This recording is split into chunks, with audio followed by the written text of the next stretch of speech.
Ikigai, the Japanese secret to a long and happy life. Written by Hector Garcia and Francesc Miralles. Translated by Heather Cleary. Find flow in everything you do. How to turn work and free time into spaces for growth. We are what we repeatedly do. Excellence then is not an act but a habit. By Aristotle. Going with the flow. Imagine you are skiing down one of your favorite slopes. Powdery snow flies up on both sides of you like white sand. Conditions are perfect.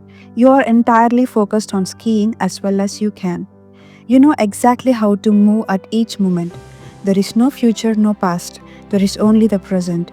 You feel the snow, your skis, your body, and your consciousness united as a single entity.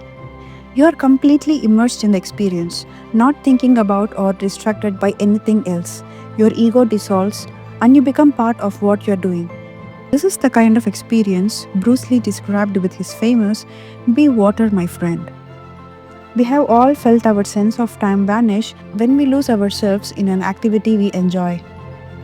We start cooking, and before we know it, several hours have passed. We spend an afternoon with a book and forget about the world going by until we notice the sunset and realize we haven't eaten dinner. We go surfing and don't realize how many hours we have spent in the water until the next day when our muscles ache. The opposite can also happen. When we have to complete a task we don't want to do, every minute feels like a lifetime and we can't stop looking at our watch. As the quip attributed to Einstein goes, put your hand on a hot stove for a minute and it seems like an hour.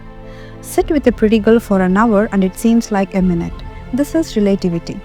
The funny thing is that someone else might really enjoy the same task, but we want to finish as quickly as possible. What makes us enjoy doing something so much that we forget about whatever worries we might have while we do it? When are we happiest? These questions can help us discover our Ikigai. The power of flow. These questions are also at the heart of psychologist Miralles' research into the experience of being completely immersed in what we are doing. Miralles called the state flow and described it as the pleasure, delight, creativity, and process when we are completely immersed in life. There is no magic recipe for finding happiness, for living according to your Ikigai, but one key ingredient is the ability to reach this state of flow and through this state to have an optimal experience. In order to achieve this optimal experience, we have to focus on increasing the time we spend on activities that bring us to this state of flow rather than allowing ourselves to get caught up in activities that offer immediate pleasure, like eating too much, abusing drugs or alcohol, or stuffing ourselves with chocolate in front of the TV. As Miralles asserts in his book Flow, the psychology of optimal experience, flow is the state in which people are so involved in an activity that nothing else seems to matter. The experience itself is so enjoyable that people will do it even at great cost for the sheer sake of doing it. It is not only creative professionals who require the high doses of concentration that promote flow. Most athletes, chess players, and engineers also spend much of their time on activities that bring them to this state. According to Miralles' research, a chess player feels the same way upon entering a state of flow as a mathematician working on a formula or a surgeon performing an operation. A professor of psychology, Miralles analyzed data from people around the world and discovered that flow is the same among individuals of all ages and cultures. In New York and Okinawa, we all reach a state of flow in the same way. But what happens to our mind when we are in that state? When we flow, we are focused on a concrete task without any distractions. Our mind is in order. The opposite occurs when we try to do something while our mind is on other things. If you often find yourself losing focus while working on something you consider important, there are several strategies you can employ to increase your chances of achieving flow. The 7 conditions of achieving flow. According to research of Van Schaffer of DePaul University, the requirements for achieving flow are knowing what to do, knowing how to do, knowing how well you are doing, knowing where to go, where navigation is involved, perceiving significant challenges, perceiving significant skills, being free from distractions. Strategy 1. Choose a difficult task, but not too difficult. Scheffer's model encourages us to take on tasks that we have a chance of completing but that are slightly outside our comfort zone. Every task, sport, or job has a set of rules, and we need a set of skills to follow them. If the rules for completing a task or achieving a purpose are too basic relevant to our skill set, we will likely get bored. Activities that are too easy lead to apathy. If, on the other hand, we assign ourselves a task that is too difficult, we won't have the skill to complete it and will almost certainly give up and feel frustrated to boot. The ideal is to find a middle path, something aligned with our abilities but just a bit of a stretch, so we experience it as a challenge. This is what Ernest Hemingway meant when he said, "Sometimes I write better than I can." We want to see challenges through to the end because we enjoy the feeling of pushing ourselves. Bertrand Russell experienced a similar idea when he said, "To be able to concentrate for a considerable amount of time is essential to difficult achievement." If you are a graphic designer, learn a new software program for your next project. If you are a programmer, use a new programming language. If you are a dancer, try to incorporate into your next routine a movement that has seemed impossible for years. Add a little something extra, something that takes you out of your comfort zone. Even doing something as simple as reading means following certain rules, having certain abilities and knowledge. If we set out to read a book on quantum mechanics for specialists in physics without being specialists in physics ourselves, we will probably give up after a few minutes. On the other end of the spectrum, if we already know everything a book has to tell us, we will get bored right away. However, if the book is appropriate to our knowledge and abilities and build on what we already know, we will immerse ourselves in reading and time will flow. This pleasure and satisfaction are evidence that we are in tune with our Ikigai. Strategy 2. Have a clear, concrete objective. Video games, played in moderation, board games, and sports are a great way to achieve flow because the objective tends to be very clear. Beat your rival on your own record while following a set of explicitly defined rules. Unfortunately, the objective isn't quite as clear in most situations. According to a study by Boston Consulting Group, when asked about their bosses, the number one complaint of employees at multinational corporates is that they don't communicate the team's mission clearly, and that as a result, the employees don't know what their objectives are. What often happens, especially in big companies, is that the executives get lost in the middle of obsessive planning, creating strategies to hide the fact that they don't have a clear objective. It's like heading out to a sea with a map but no destination. It is much more important to have a compass pointing to a concrete objective than to have a map. Joy Ito, a director of MIT Media Lab, encourages us to use the principle of compass over maps as a tool to navigate our world of uncertainty. In the book Whiplash, How to Survive Our Faster Future, he and Jeff Howe write, in an increasingly unpredictable world moving ever more quickly, a detailed map may lead you deep into the woods at an unnecessary high cost. A good compass, though, will always take you where you need to go. It doesn't mean that you should start your journey without any idea where you are going. What it does mean is understanding that while the path to your goal may not be straight, you will finish faster and more efficiently than you would have if you have trudged along a pre-planned route. In business, the creative professions, and education alike, it's important to reflect on what we hope to achieve before starting the work, study, or make something. We should ask ourselves questions such as, what is my objective for today's session in the studio? How many words am I going to write today for the article coming out next month? What is my team's mission? How fast will I set the metronome tomorrow in order to play that sonata at an allegro tempo by the end of the week? Having a clear objective is important in achieving flow, but we also have to know how to leave it behind when we get down to business.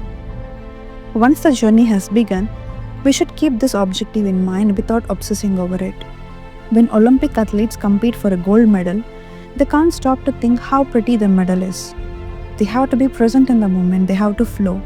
If they lose focus for a second thinking how proud they will be to show the medal to their parents, they'll almost certainly commit an error at a critical moment and will not win the competition.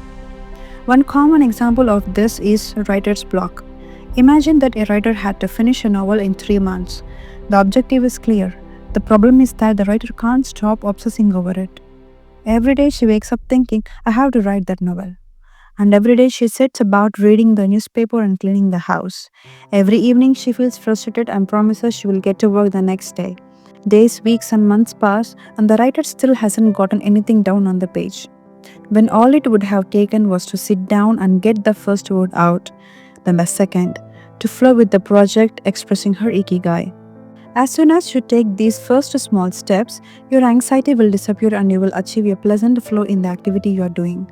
Getting back to Albert Einstein, a happy man is too satisfied with the present to dwell on the future. Strategy 3. Concentrate on a single task. This is perhaps one of the greatest obstacles we face today. With so much technology and so much distractions, we are listening to a video on YouTube while writing an email, while suddenly a chat prompt pops up and we answer it. Then our smartphone vibrates in our pocket just as soon as we respond to that message. We are back at our computer logging on to Facebook. Pretty soon 30 minutes have passed and we have forgotten what the email we were writing was supposed to be about. This also happens sometimes when we put on a movie with dinner and don't realize how delicious the salmon was until we have taken the last bite. We often think that combining tasks will save us time, but scientific evidence shows that it has the opposite effect. Even those who claim to be good at multitasking are not very productive. In fact, they are some of the least productive people. Our brains can take in multiples of bits of information, but can only actually process a few dozen per second. When we say we are multitasking, what we are really doing is switching back and forth between tasks very quickly. Unfortunately, we are not computers adept at parallel processing. We end up spending all our energy alternating between tasks instead of focusing on doing one of them well. Concentrating on one thing at a time may be the single most important factor in achieving flow. According to Miralles, in order to focus on a task, we need to be in a distraction-free environment, have control over what we are doing at every moment. Technology is great if we are in control of it. It's not so great if it takes control of us. For example, if you have to write a research paper, you might sit down at your computer and use Google to look up the information you need. However, if you're not very disciplined, you might end up surfing the web instead of writing that paper. In that case, Google and Internet will have taken over, pulling you out of your state of flow. It has been scientifically shown that if we continually ask our brain to switch back and forth between tasks, we waste time, make more mistakes, and remember less of what we have done. Several studies conducted at Stanford University by Clifford Evernas describe our generation as suffering from an epidemic of multitasking. One such a study analyzed the behavior of hundreds of students, dividing them into groups based on the number of things they tended to do at once. The students who were the most addicted to multitasking typically alternated among more than 4 tasks. For example, taking notes while reading a textbook, listening to a podcast, answering messages on their smartphone, and sometimes checking their Twitter timeline. Each group of students was shown a screen with several red and several blue arrows. The objective of the exercise was to count the red arrows. At first, all the students answered correctly right away without much trouble. As the number of blue arrows increased, the number of red arrows stayed the same, only their positions changed. However, the students accustomed to multitasking had serious trouble counting the red arrows in the time allotted, or as quickly as the students who did not habitually multitask, for one very simple reason. They got distracted by the blue arrows. Their brains were trained to pay attention to every stimulus regardless of its importance, while the brains of other students were trained to focus on a simple task, in this case, counting the red arrows and ignoring the blue ones. Other studies indicate that working on several things at once lowers our productivity by at least 60% and our IQ by more than 10 points. One study funded by the Swedish Council for Working Life and Social Research found that a sample group of more than 4,000 young adults between the age of 20 and 24 who were addicted to their smartphones got less sleep, felt less connected to their community at school, and were more likely to show signs of depression. Concentrating on a single task makes achieving flow more likely, increases productivity, increases our power of retention, makes us less likely to make mistakes, helps us feel calm and in control of the task at hand, causes us to become more considerate as we pay full attention to those around us, and increases creativity. While multitasking makes achieving flow impossible, decreases productivity by 60%, though it doesn't seem to. makes us more likely to make mistakes, makes us feel stressed by the sensation that we are losing control, that our tasks are controlling us, causes us to hurt those around us through our addiction to stimuli, always checking our phones, always on social media, and reduces creativity. What can we do to avoid falling victims to this flow impending epidemic? How can we train our brains to focus on a single task? Here are a few ideas for creating a space and time free of distraction to increase our chances of reaching a state of flow and thereby getting in touch with our Ikigai. Don't look at any kind of screen for the first hour you are awake and the last hour before you go to sleep. Turn off your phone before you achieve flow. There is nothing more important than the task you have chosen to do during this time. If this seems too extreme, enable the do not disturb function so only the people closest to you can contact you in case of emergency. Designate one day of the week, perhaps a Saturday or Sunday, a day of technological fasting, making exceptions only for e-readers, without Wi-Fi or MP3 players.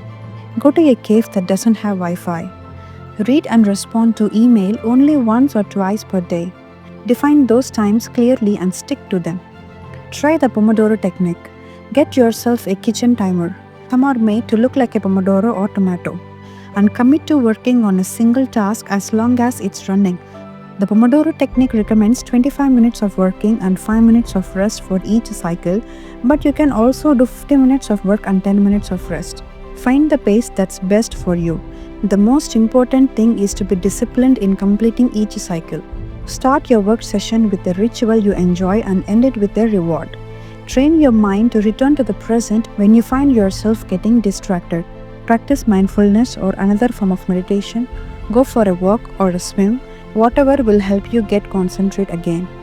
Work in a space where you will not get distracted. If you can't do this at home, go to a library, a cave, or if your task involves playing a saxophone, a music studio. If you find that your surroundings continue to distract you, keep looking until you find the right place. Divide each activity into groups of related tasks and assign each group its own place and time. For example, if you're writing a magazine article, you could do research and take notes at home in the morning, write in the library in the afternoon, and edit on the couch at night. Bundle routine tasks, such as sending out invoices, making phone calls, and so on, and do them all at once. Advantages of flow. A focused mind, living in the present, we are free from worry, the hours fly by, we feel in control, we prepare thoroughly, we know what we should be doing at any given moment, our mind is clear and overcomes all obstacles to the flow of thought, it's pleasant, our ego fades, we are not the ones controlling the activity or task we are doing, the task is leading us. Disadvantages of distraction. A wandering mind, thinking about the past and the future, concerns about our daily life and the people around us invade our thoughts. Every minute seems endless. We lose control and fail to complete the task at hand, or other tasks or people keep us from our work. We act without being prepared. We frequently get stuck and don't know how to proceed. We are plagued by doubts, concerns, and low self-esteem. It's boring and exhausting. Constant self-criticism. Our ego is present and we feel frustrated. Flow in Japan. Takumis, engineers, geniuses, and otakus. What do takumis, artisans, engineers, inventors, and otakus, fans of anime and manga have in common? They all understand the importance of flowing with their Ikigai at all times. One widespread stereotype about people in Japan is that they're exceptionally dedicated and hardworking, even though some Japanese people say they look like they are working harder than they really are. There is no doubt, though, about their ability to be completely absorbed in a task or about their perseverance when there is a problem to be solved. One of the first words one learns when starting Japanese lesson is ganbaru, which means to preserve or to stay firm by doing one's best. Japanese people often apply themselves to even the most basic task with an intensity that borders an obsession. We see this in all kinds of contests, from the retirees taking meticulous care of their rice fields in the mountains of Nagano to the college students working the weekend shift in the convenience stores known as konbinis. If you go to Japan, you will experience this attention to detail firsthand in almost every transaction. Walk into one of the stores that sell handcrafted objects in Naha, Kanazawa, or Kyoto, and you will also discover that Japan is a treasure trove of traditional craft work. The people of Japan have a unique talent for creating new technologies while preserving artisanal traditions and techniques. The art of the takumi. Toyota employs artisans who are able to make a certain type of screw by hand. These takumis, or experts in a particular manual skills, are extremely important in Toyota and they are hard to replace. Some of them are the only people who know how to perform their exact skill, and it doesn't seem as though a new generation is going to take up the mantle. Turntable needles are another example. They are produced almost exclusively in Japan, where you can find the last remaining people who know how to use the machinery required to make these precious needles and who are trying to pass on to their knowledge to their descendants. We met a takumi on a visit to Kumano, a small town near Hiroshima. We were there for the day working on the photo essay for one of the most famous brands of makeup brushes in the West. The billboard welcoming visitors to Kumano shows a mascot holding a large brush. In addition to the brush factories, the town is full of little houses and vegetable gardens. Heading further in, you can see several Shinto shrines at the base of the mountain that surround the town. We spent hours taking photos in factories full of people in orderly rows, each doing a single task, such as painting the handles of the brushes or loading boxes of them onto trucks, before we realized we still haven't seen anyone actually putting bristles into the brush heads. After we asked about this and got the runaround several times, the president of one company agreed to show us how it was done. He led us out of the building and asked us to get into the car. After a 5-minute drive, we parked next to another smaller structure and climbed the stairs. He opened a door and we walked into a small room filled with windows that let in a lovely natural light.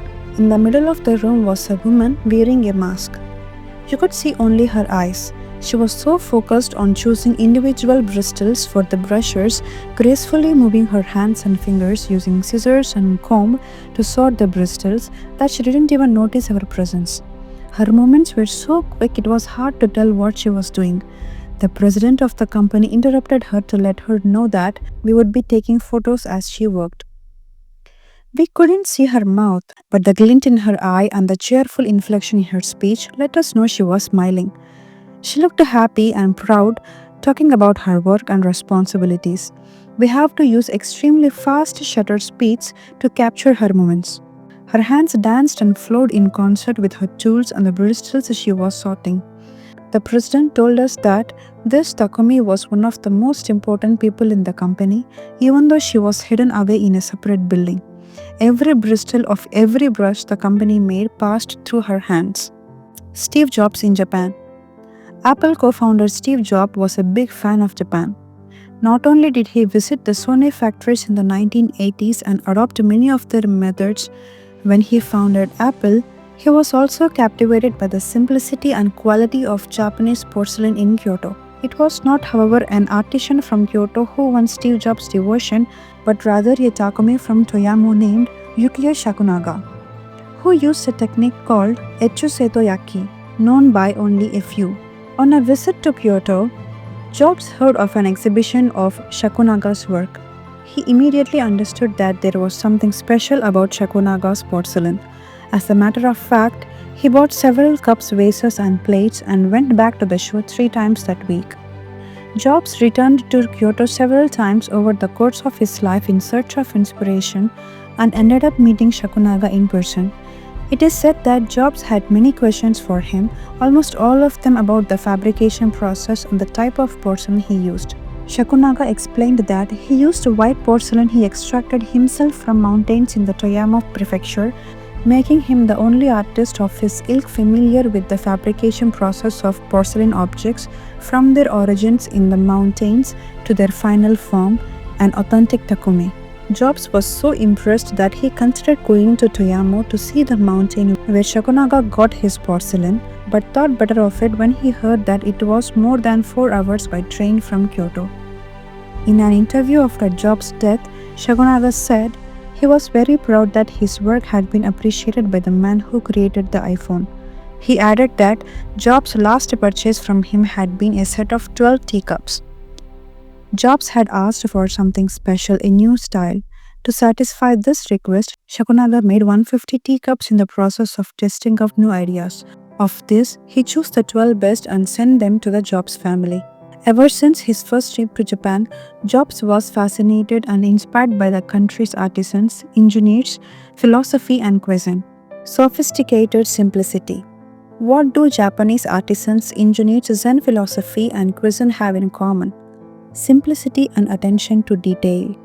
It is not a lazy simplicity but a sophisticated one that searches for new frontiers, always taking the object, the body and mind, or the cuisine to the next level according to one's Ikigai.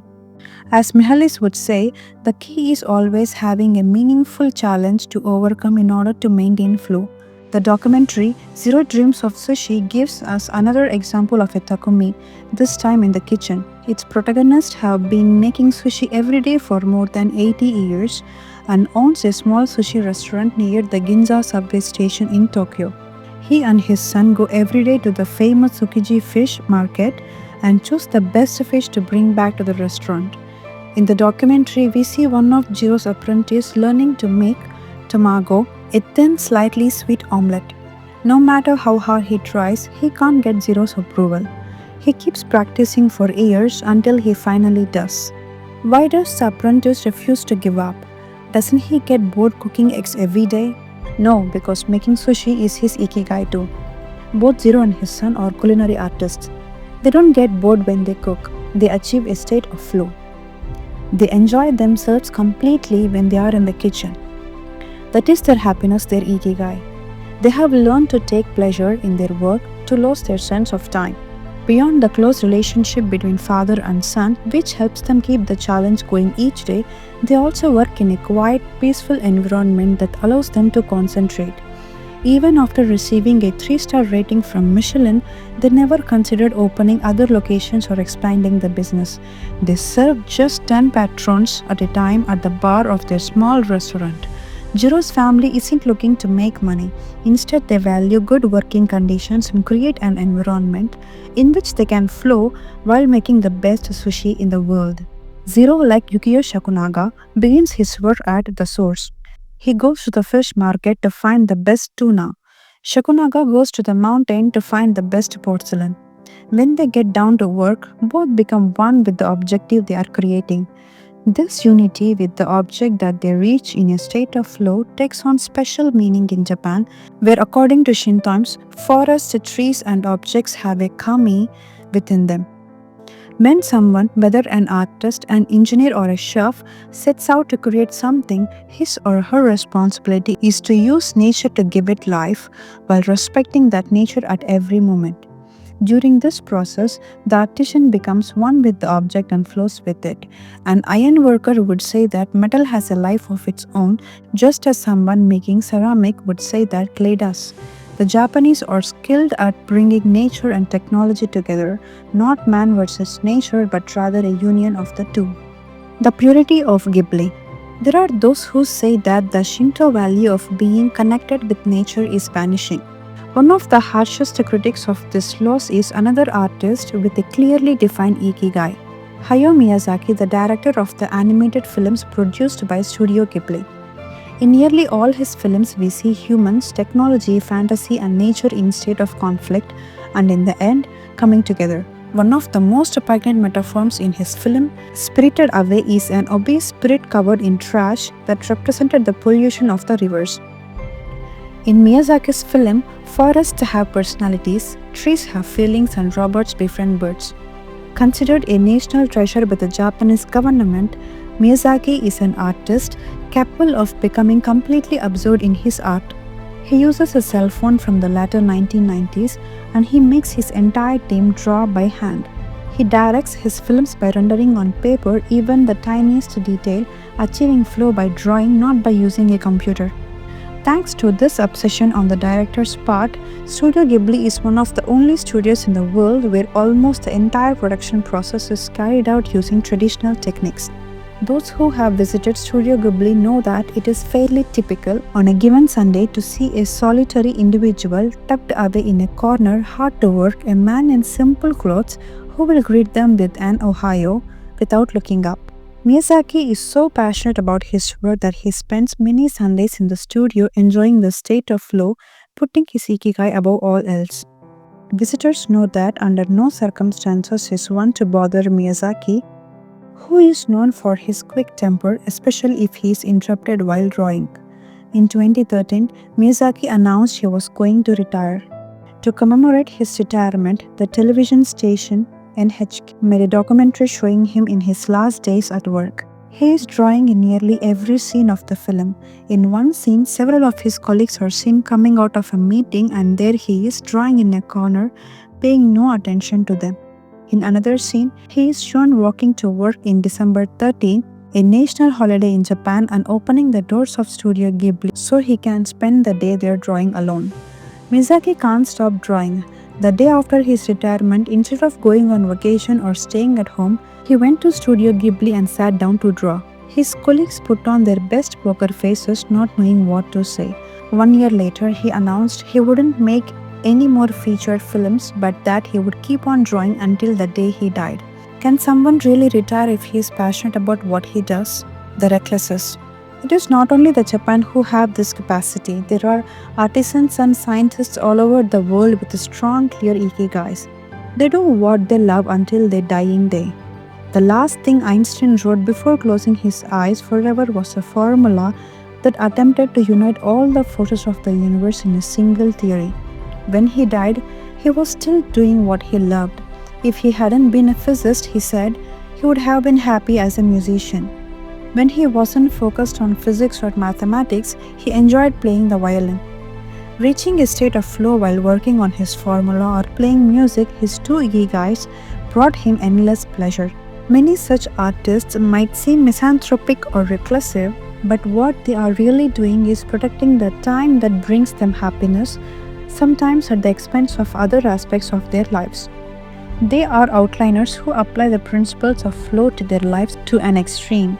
Another example of this kind of artist is the novelist Haruki Murakami. He sees only a close circle of friends and appears in public in Japan only once every few years.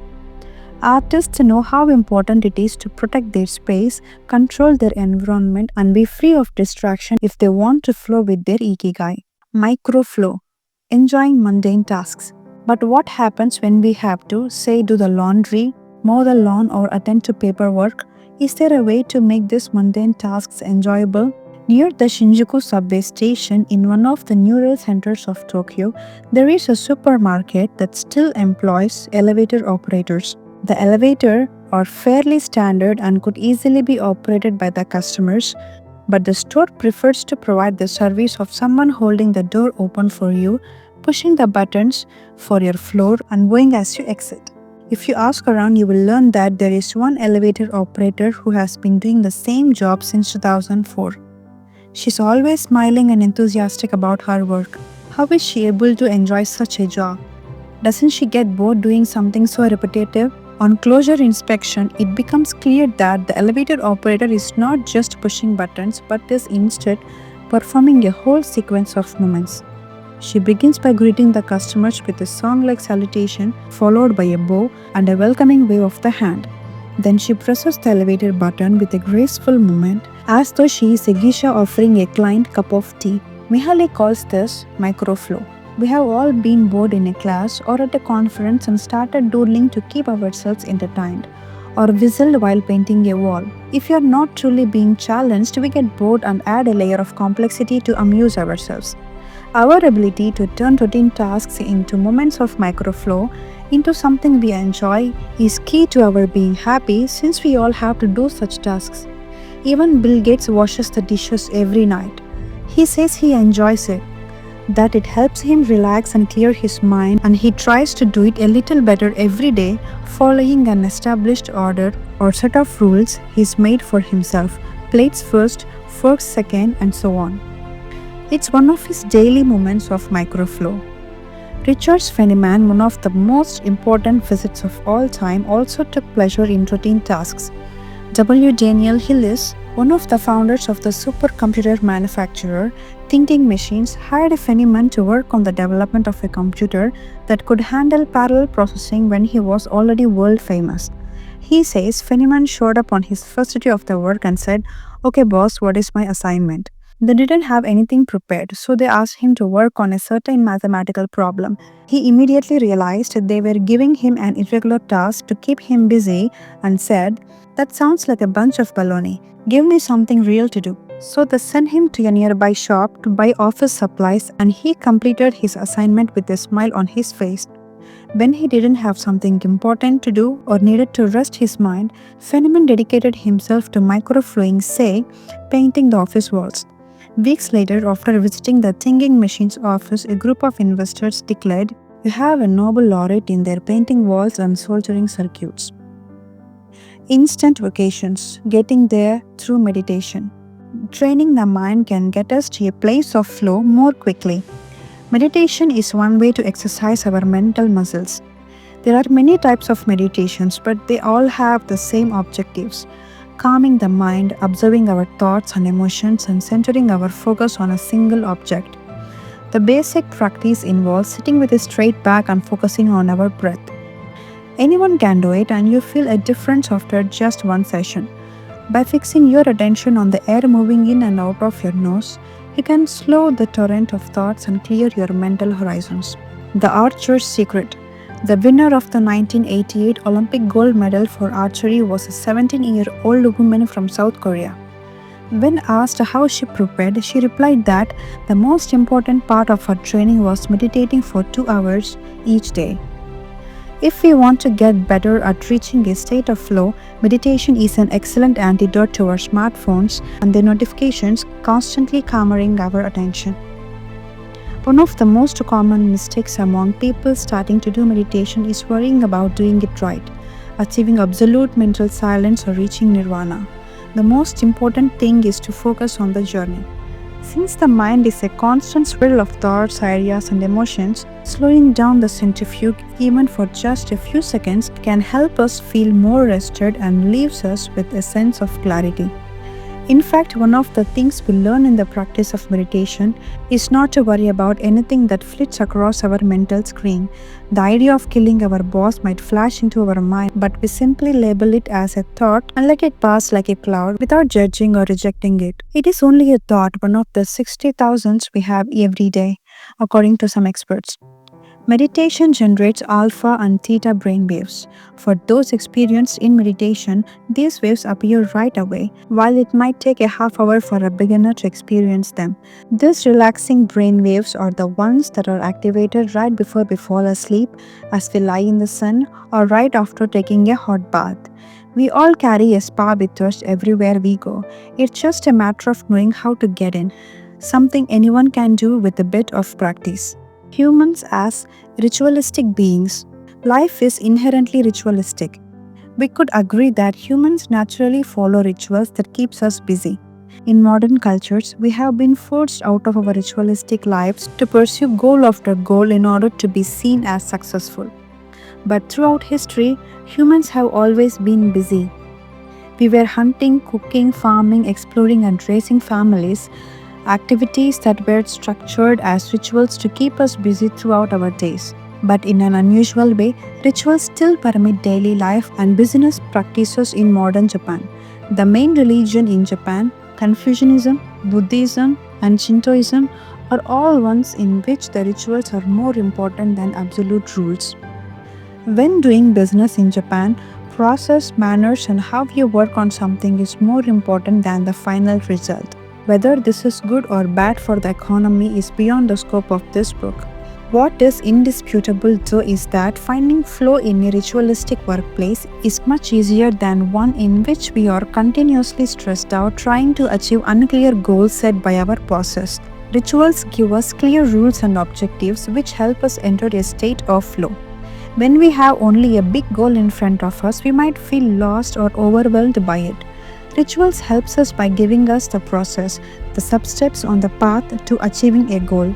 When confronted with a big goal, try to break it down into parts and then attack each part one by one. Focus on enjoying your daily rituals, using them as tools to enter a state of flow. Don't worry about the outcome, it will come naturally. Happiness is in doing, not in the results. As a rule of thumb, remind yourself rituals over goals. The happiest people are not the ones who achieve the most, they are the ones who spend more time than others in the state of flow. Using flow to find your Ikigai. After reading this chapter, you should have a better idea of which activities in your life make you enter flow.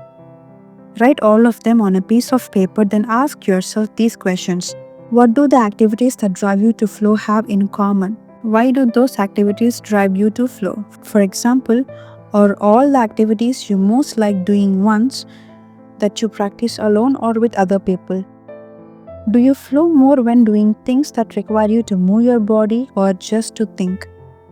In the answers to these questions, you might find the underlying Ikigai that drives your life. If you don't, then keep searching by going deeper into what you like by spending more of your time in the activities that make you flow. Also try new things that are not on the list of what makes you flow but that are similar and that you are curious about. For example, if photography is something that drives you into the flow, you could also try painting. You might even like it more. Or if you love snowboarding or have never tried surfing, flow is mysterious.